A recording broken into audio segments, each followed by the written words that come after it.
Chanakya of physics यानी अभिषेक आनंद एक ऐसे शख्सियत जिनके मार्गदर्शन में अनगिनत छात्र छात्राओं ने पाई है सफलता की मंजिल। इस बार तो बिहार में नंबर 1 स्थान प्राप्त कर कीर्तिमान स्थापित किया है अभिषेक आनंद ने।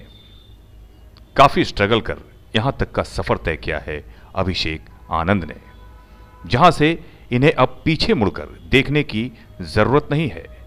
देखिए हमारे खास कार्यक्रम शख्सियत में चंदन मिश्रा के साथ अभिषेक आनंद की सीधी बातचीत। नमस्कार, मैं हूं चंदन मिश्रा और आप देख रहे हैं हमारा खास कार्यक्रम शख्सियत। और आज इस कार्यक्रम में हम एक ऐसे शख्स के तलाश में निकले हैं जो बहुत कम समय में एक अपना पहचान बनाया है, एक अपना नाम कमाया है।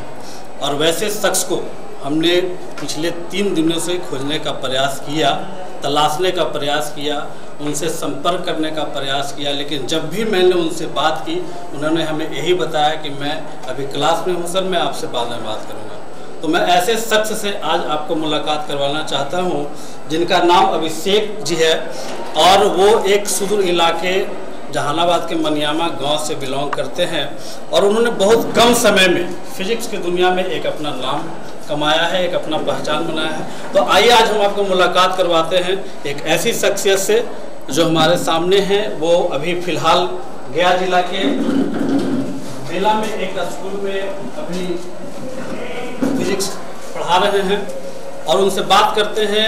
तो आइए आज हम आपको ऐसे शख्स से मुलाकात करवाते हैं जिन्होंने बहुत कम समय में एक अपना नाम कमाया है, फिजिक्स के दुनिया में एक पहचान बनाया है और बच्चे के दिल पर राज करने वाले अभिषेक जी से हम आपको बात करवाते हैं। अभिषेक जी बताइए, जो अभी इंटर का रिजल्ट आया है उसमें जो बच्चा टॉप किया है वो आपका स्टूडेंट रह चुका है, क्या कहना चाहेंगे आप उस बच्चे के बारे में? सबसे पहले तो आपको मैं धन्यवाद देता हूं कि आप इस ढंग के कार्यक्रम कर बच्चे को उत्साहित करने का काम कर रहे हैं और उसके साथ साथ हम भी उत्साहित हो रहे हैं। तो एक्चुअली में बच्चे जो टॉप करते हैं उनका खुद का लेबर होता है, खुद का वो मेहनत करते हैं। हम लोग सिर्फ उसको एक रास्ता बतलाने का काम करते हैं। और अमूमन सी बात है कि जो बिहार टॉपर जो किया, पवन किया, काबिल तारीफ स्टूडेंट था और मेहनत करता था, बहुत गरीब बच्चा था और गरीबी को कभी आड़ नहीं आने दिया और आज पूरे बिहार में अपना नाम से परचम लहराया। आज सुबह मैं अपना व्हाट्सएप चेक कर रहा था तो मुझे कोई स्टूडेंट ही भेजा था, उसका इंग्लिश पेपर में इंटरव्यू शायद छपा था। तो मुझे बहुत गौरवान्वित लगा कि एक बच्चा मैं इस ढंग का प्रोड्यूस किया जिस बच्चे से लोग मुझे जानने लगे और उस बच्चे की वजह से आप भी मुझे 3 दिन से फ़ोन कर रहे थे। तो मुझे लगा कि नहीं, उचित है मिलना और मिलकर अपनी बात को रखना है। तो जो बच्चे टॉप करते हैं मैं उनको सलाह दूंगा कि आप एक शेड्यूल बनाइए पढ़ने का, एक पढ़ने का रूटीन बनाइए और जजमेंट कीजिए कि हमें क्या पढ़ना है। उस जजमेंट के आधार पर जब तक आप पढ़ाई नहीं कीजिएगा तो किताब पढ़ते जाइएगा, आंसर बनाते जाइएगा, आपको कोई फ़ायदा नहीं होने वाला है। आपके अंदर पैशन होना चाहिए, आपके अंदर जुनून होना चाहिए और इसी जुनून के मकसद से हम जहानाबाद, जैसा कि ब्रीथ है, आप जानते होंगे कि पिछले 5 सालों से हम जहानाबाद टॉपर दे रहे हैं 12th में। इस बार बिहार टॉपर हुआ, एक बहुत बड़ी उपलब्धि हुई हासिल और मैं इसी उद्देश्य से अपने ज़िला से हटकर तीसरे शहर में अपने कोचिंग को भी एस्टैब्लिश किया है और इस स्कूल में भी आए हैं कि 10th का बच्चा को अब टॉपर देना है। अब मेरा एक ही पैशन है कि 10th के बच्चे कैसे टॉप दें। तो अभिषेक जी, आज आप बेला में पढ़ा रहे हैं, आपके पास जहानाबाद भी जगह था, पटना भी था, गया था, आपने इस स्कूल को चुना, आखिर क्या वजह है इसके पीछे? देखिए, स्कूल कोई खास मायने नहीं रखता है। सही बात है, हम अगर चाहते तो बहुत कॉन्वेंट में ही पढ़ाते, सारे लोग को ऑफर था या जहानाबाद में बहुत सारे स्कूल से मुझे ऑफर आया काम करने का। लेकिन एक इस स्कूल के साथ जुड़ने का एक पहला कारण था कि जो डायरेक्टर सर हैं वो मेरे रिलेटिव हैं। तो मैं चाहा कि जब मुझे 10th टॉपर ही करवाना है, 10th के बच्चे के साथ काम ही करना है तो अपने जगह पर काम करें। इससे 2 फायदे होंगे कि अगर किसी दूसरे के स्कूल में हम काम करते तो हम अपने मन से काम नहीं कर पाते। यहाँ एक वजह ये भी है कि हम अपने मन से काम करेंगे, हम अपने मन ढंग से जो चाहेंगे, जैसे चाहेंगे पढ़ाएंगे बच्चे को, मुझे कोई प्रेशराइज नहीं कर पाएगा, तो हम अपने मिशन में 100% सफल होंगे। इसके वजह से हमने सरकार स्कूल चुना और जब मैंने यहाँ आया तो रिलेटिव तो दूर की बात, यहाँ पर मुझे जो सुकून सुकून मिला। यहाँ पर बच्चे की जो टेंडेंसी है पढ़ने के प्रति, जो पैसन है, जुनून जो है पढ़ने के प्रति, वो मुझे पहले बहुत स्कूलों में मैंने काम किया, बड़े बड़े स्कूल पटना में मैंने काम किया, जहानाबाद में भी मैंने काम किया, तो यहाँ के बच्चे को मैं पैसन देखता हूँ। सिर्फ इसको तराशने की ज़रूरत है। जैसे हीरा को आप तराशते हैं तो वो अंगूठी में भी काम आता है, ज्वेलरी में भी काम आता है, तो ठीक यहाँ के बच्चे को बस तराशने का काम है और मैं उसी में लगा हुआ हूँ। अनवरत मेरा प्रयास है कि next topper, CBSE 10th topper, 12th topper becomes this school. Abhishek ji, अभी आपके सामने दर्जनों बच्चे बैठे हुए हैं, इन लोग भी टॉप करें, इन लोग भी अपने स्कूल का नाम, अपने पिता का नाम, अपना खुद का नाम रोशन करें, इसके लिए आप इन बच्चों को क्या कहना चाहिए? जो मैं बता रहा हूँ कि मैं लग चुका हूँ इन लोग में, मैं बिल्कुल पैशन से लग चुका है इन लोग में और मुझे थोड़ी सी भी नहीं लगती है कि ये स्कूल में आते हैं, स्कूल के बच्चे का सिर्फ काम होता है, जनरली जिस स्कूल का काम होता है कि पैसा दिया और पढ़ाई हुआ, छुट्टी हुआ, वो मतलब रखते हैं। बिल्कुल हम यहाँ सर से भी बात हमेशा करते रहते हैं, स्कूल के बाद ही बात करते रहते हैं कि सर किस ढंग से हम लोग टॉपर दें, किस ढंग से यहाँ के बच्चे अच्छे करें।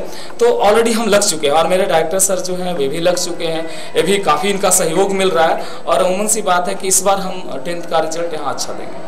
अभिषेक जी, जो अभी आपके सामने बच्चे बैठे हुए हैं, इन लोग मेहनत करते हैं, पढ़ाई करते हैं, लेकिन फिर भी किसी कारणवश अपने एग्ज़ाम में पिछड़ जाते हैं। तो जो बच्चे अपने एग्ज़ाम में पिछड़ जाते हैं उन लोगों को आप क्या कहना चाहेंगे? वो अपने पढ़ाई में हतोत्साहित ना हो, इसके लिए आप क्या कहना चाहेंगे उन लोगों को? देखिए, दो तरह का फैक्टर है। एक्चुअली में होता क्या है, एग्ज़ाम जब बच्चे को नज़दीक आते हैं तो पढ़ना स्टार्ट करते हैं। वो बच्चे कभी सफल नहीं करेंगे, पास हो जाएंगे लेकिन सफल नहीं करेंगे। जो बच्चे आज से अगर सेशन स्टार्ट है, आज जो मैं पढ़ा रहा हूँ अगले दिन उसको कंप्लीट कर रहे हैं, और जो बच्चे, दो तरह के बच्चे, एक तो कंप्लीट कर लिए, आज मैंने पढ़ाया उसको आज रात को कंप्लीट कर लिए, और एक बच्चे हैं कि आज मैंने पढ़ाया वो जब तक चैप्टर खत्म नहीं होगा तब तक कंप्लीट नहीं करेगा, वो एग्ज़ाम आएगा तो पढ़ेगा। तो वैसे बच्चे को परेशानी हो जाता है एग्ज़ाम में। अगर आज एग्ज़ाम हो रही है, आज पढ़ा हम रहे हैं और आज ही आप कंप्लीट कर लीजिए तो आपको एग्जामिनेशन में कोई परेशानी नहीं होगी। और एग्जामिनेशन को बिल्कुल एक फेस्टिवल के रूप में लें, प्रेशर के रूप में नहीं लें कि मुझे एग्जामिनेशन का प्रेशर है, हम कैसे एग्जाम देंगे। तो जब आप अनवरत रोज पढ़िएगा, रोज आप रूटीन बनाइए, फॉलो कीजिए। और दो तरह का मकसद मेरा होता है, हम कभी भी बच्चे क्या चाहते हैं इस पर हम नहीं डिपेंड करते हैं। बच्चे तो चाहेंगे कि हम मस्ती करें तो वो मस्ती अलाउ नहीं करेंगे। हम चाहेंगे कि बच्चे क्या करें, उस बात पर हम फोकस करते हैं। अभिषेक जी, आपके शहर जहानाबाद में पिछले लंबे समय से एक चर्चा है कि जो जहानाबाद में एक ASP संजय कुमार सिंह थे, उनसे काफ़ी आपका लगाव था। इसके पीछे क्या वजह है? कैसे आपका लगाव उनसे इतना घनिष्ठ हुआ? आज भी वो आपके संपर्क में रहते हैं, तो क्या कहेंगे आप इसके बारे में? देखिए, वो जो ग्रामीण SP है उनको मैं बिल्कुल एक गार्जियन के तौर पर मानता हूँ, यूँ कहें रोल मॉडल मैं मानता हूँ। आज कहीं ना कहीं से मुझे उनसे एनर्जी मिलती है। मैं जो कुछ भी करता हूँ, वो टेलीफोनिक भी बातचीत होती रहती है, तो मुझे हमेशा गाइडलाइन करते हैं कि हाउ कैन सक्सेस, आप कैसे सफल करेंगे। अच्छा इंसान बनाने में उन्होंने मुझे बहुत मदद किया। और दूसरी बात है कि क्लोज की जहाँ तक बात है, तो उनके बच्चे जो थे, वो जब जहानाबाद में एडिशनल SP बनकर आए थे तो उनके बच्चे और एक बच्ची थी आदित्य और तृप्ति, तो वो मुझसे क्लास की, मुझसे पढ़ी, मेरे इंस्टीट्यूशन में पढ़ी। हम उनके घर भी जाते थे संडे सैटरडे को पढ़ाने।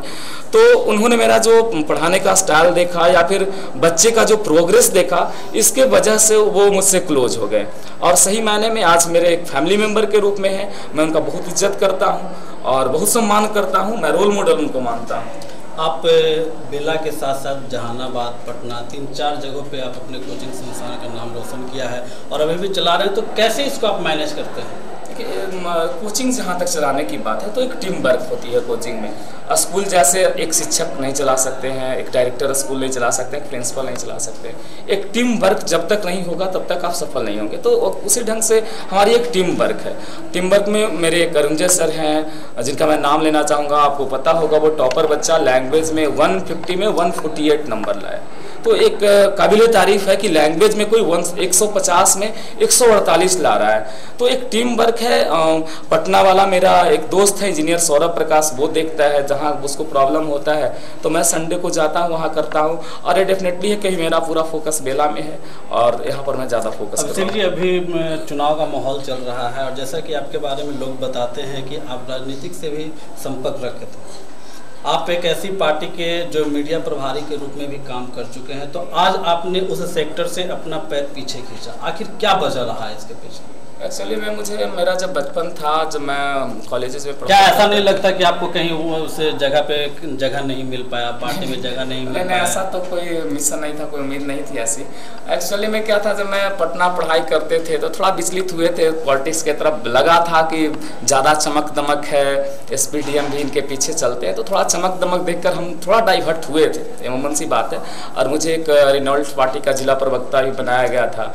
शायद आपको कहीं से सूचना मिली है, सही सूचना मिली है। लेकिन मैं उसमें 1 साल काम किया था और उसको मैं पार्टी से इस्तीफा दे दिया था। जिला प्रवक्ता पार्टी से मैंने इस्तीफा दिया था। मैंने देखा कि एक शिक्षा जो बांटते हैं या शिक्षाविद जो है, जो एजुकेशन का काम करते हैं, उनके लिए जगह नहीं है। मैंने देखा वहाँ बहुत धक्का मुक्की है, वहाँ एक प्रतिष्ठा नहीं मिल पाती। आज जो प्रतिष्ठा, जैसे आपने संजय सर का जिक्र किया, जिनको पूरा IPS एसोसिएशन में एक आदर्श SP के रूप में जाना जाता, तो आज मुझे वो इज्जत नहीं मिलती अगर मैं पॉलिटिक्स में रहता।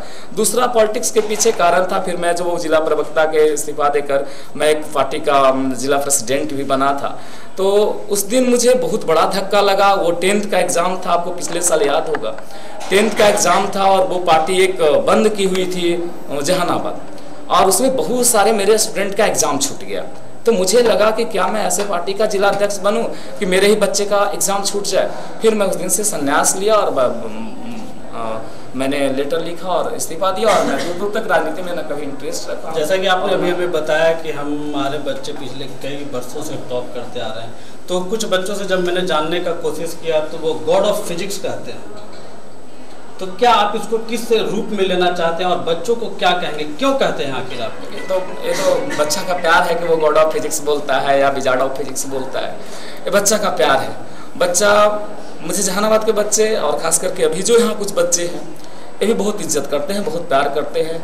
और जहानाबाद के बच्चे प्यार से गॉड ऑफ फिजिक्स बोलते हैं। उनको लगता होगा, क्योंकि फिजिक्स एक कॉम्प्लेक्स सब्जेक्ट है। जब तक आप समझेंगे नहीं फिजिक्स को, तब तक आप फिजिक्स से इंटरटेन नहीं कर पाएंगे।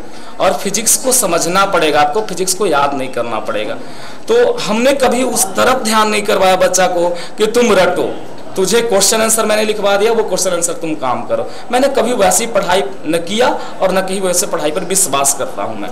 जब आप क्लास में रहते हैं, आपके सामने बच्चे होते हैं, तो क्या लगता है आपको कि आप जो पढ़ा रहे हैं वो एक उचित सब्जेक्ट पढ़ा रहे हैं, बच्चे उसे सेटिस्फाइड हैं? नहीं, बच्चे अगर आपसे अनसेटिस्फाइड है, मैं एक सिंपल सा एग्जांपल देता हूँ आपको। बच्चे अगर आपसे अनसेटिस्फाइड हैं, तो मान लिए यहाँ तो भी हम लोग इनिशिएट किए हैं कोचिंग। जहानाबाद में एक बैच में 500-600 बच्चे बैठते हैं और मैं पढ़ाने का काम करता हूँ। तो आप सिंपल समझ लीजिए, अगर बच्चे अनसेटिस्फाइड हैं तो आप अकेला 600 बच्चे को हैंडल नहीं कर सकते। 600 बच्चे आपको क्लास लेने में अनकंट्रोल कर देंगे। तो हम समझते हैं कि they are satisfied, then I will be. आप 10th और 11th के बच्चों को पढ़ाते हैं, CBSE पैटर्न से पढ़ाते हैं, तो आप अपनी शैक्षणिक योग्यता बच्चों को बताएंगे, क्या है आपका शैक्षणिक योग्यता, कहाँ से आपने पढ़ाई की? मैं एक्चुअली बचपन में मुझे पिताजी 8th क्लास तक एक CBSE स्कूल में मुझे पढ़ाया, मे फ्लावर स्कूल में। और वहाँ के डायरेक्टर सर थे, उनके एक छोटे भाई स्कूल चलाते थे, तो उनको एक डिजीज़ हो गया था, कैंसर हो गया था। इसके वजह से वो स्कूल थोड़ा दिक्कत होने लगा, हॉस्टल में हम लोग रहते थे। फिर वहाँ स्कूल से मुझे जो है पिताजी लाए और जहानाबाद एक स्कूल में एडमिशन करा। लेकिन जहानाबाद और मेरे गांव के बीच अब डिस्टेंस बहुत देखे होंगे, बहुत कम डिस्टेंस है। तो मैंने सोचा, चूँकि फैमिली बैकग्राउंड ठीक नहीं था, पिताजी एक सिंपल किसान थे, तो मैंने सोचा कि बिल्कुल 8th क्लास में मुझे वो दिमाग आ गया था कि पैसा ज़्यादा बर्बाद नहीं करना है। तो मैंने पिताजी को बोला कि आप हमें जहानाबाद मत भेजिए, हम गाँव से ही पढ़ लेंगे। और उस समय सरकारी स्कूल की भी पढ़ाई ठीक होती थी। आज तो सरकारी स्कूल का पढ़ाई आप जानते हैं किस ढंग की हो रही है। तो मैं हाटी हाई स्कूल में पढ़ा और अपने जिस समय मैंने पास किया उसमें जिला का 2रा पोजीशन लाया, 2nd टॉपर मैं जिला का था। और फिर उसके बाद मैं इंटरमीडिएट में पटना यूनिवर्सिटी BN कॉलेज से किया और फिर वहीं से BSc किया और नालंदा ओपन यूनिवर्सिटी से मैं MSc क्वालिफाई किया। और चूँकि व्यस्तम समय है, इसके वजह से हम PhD नहीं कर पा रहे हैं और उसमें अनवरत मेरा प्रयास है कि लास्ट में PhD हो जाए। अभिषेक जी, जब हमने आपके बारे में जानने का प्रयास किया तो हमें कुछ ऐसी चीज़ मालूम हुई आपके बारे में कि जब आप बचपना जब आपका था तो आपके माँ के साथ कोई एक ऐसी घटना घटी थी, तो आप अपने उस परिस्थिति में भी आपके पिताजी लड़खड़ाए नहीं, आपका जो फैसिलिटी था वो देते रहे, तो आप अपने माँ पिताजी के बारे में क्या कहना चाहेंगे? नहीं, उनका तो एक ढंग से हम कह सकते हैं कि बहुत कोऑपरेशन रहा। वो दिन आज भी हम सोचते हैं तो लगता है कि मेरे साथ बहुत बड़ा हादसा हुआ था, और वो चीज़ को हम लोग कोशिश करते हैं भूलने का, और उस को एस्टैब्लिश हम लोग करने का कोशिश करते हैं उस चीज़ को। अभी अभिषेक जी हमारे सामने जो बैठे हुए अभी नर्वस हो चुके हैं। अभी इनके माता जी से रिलेटेड मैंने एक सवाल किया था, तो ये थे अभिषेक जी जो एक फिजिक्स के टीचर हैं। तो अभी इस स्कूल में जहाँ हम बैठे हुए हैं उनके डायरेक्टर सर से हम बात करना चाहेंगे और एक सवाल करेंगे कि सर आप बताइए, क्या अभिषेक जी जो यहाँ पढ़ा रहे हैं उससे आप संतुष्ट हैं? बिल्कुल 100% संतुष्ट हूँ। तो क्या लगता है इनसे बेहतर शिक्षक आपने ढूंढने का प्रयास नहीं किया या फिर आपको मिला नहीं? अब कोई प्रयास मेरे द्वारा किया ही नहीं गया है, क्योंकि 100% मैं संतुष्ट हूँ। तो आप अपने बच्चों से फीडबैक लेते होंगे जो क्लास करवाते हैं, तो क्या बच्चे इससे संतुष्ट हैं? हाँ, सारे बच्चों से मैं फीडबैक लेता हूँ, सबको संतुष्ट हूँ। आप क्या कहना चाहेंगे अभिषेक जी के बारे में? 2 शब्द। इस तरह से और आगे बढ़ते रहें। उनके सफल नेतृत्व में ब्रिलियंट पब्लिक हाई स्कूल का बच्चा CBSE में बिहार टॉप करे, यही मैं उनसे उम्मीद करता हूँ। अभी हमारे सामने हमारे पीछे स्कूल के दर्जनों बच्चे बैठे हुए हैं, तो मैं एक बच्चा से बात करना चाहूँगा। क्या नाम है आपका? रितेश कुमार। आप कौन से क्लास का स्टूडेंट हैं? Class 10th। कौन से स्कूल में पढ़ाई कर रहे हैं? BPS। आपके जो शिक्षक हैं अभिषेक सर, उनके बारे में आप क्या कहना चाहेंगे? मैंने ज़िंदगी में पहले ऐसा टीचर देखा है जो टॉप और बहुत अच्छे पढ़ाते हैं, और उनका जो लैंग्वेज है और पढ़ाने का फिजिक्स का जो तरीका है बहुत ही सिंपल और अच्छा है, जो समझ में भी आता है और अच्छा भी लगता है। Thank you. और मैं एक छात्रा से बात करना चाहूँगा। बेटा आप बताइए, जो आपके सर हैं फिजिक्स के टीचर हैं अभिषेक सर हैं, कैसा पढ़ाते हैं और क्या कहना चाहेंगे आप अभिषेक सर के बारे में? वो बहुत अच्छे टीचर हैं और हम लोग बहुत लकी हैं जो ऐसे टीचर से पढ़ते हैं। उनका पढ़ाने का स्टाइल बहुत अच्छा है, हम लोग को समझ में आ जाता है अच्छे से। अभिषेक सर के बारे में आप क्या कहना चाहेंगे? वो एक बहुत अच्छे टीचर हैं फिजिक्स। कोऑपरेट करते हैं आप लोग को पढ़ाने में? यस सर, मोटिवेट भी करते हैं। तो अभी हम बात कर रहे थे एक ऐसे शख्सियत जो फिजिक्स के दुनिया में एक अपना नाम बनाया है, अपना पहचान बनाया है। तो आज हमारे एपिसोड में फ़िलहाल इतना ही।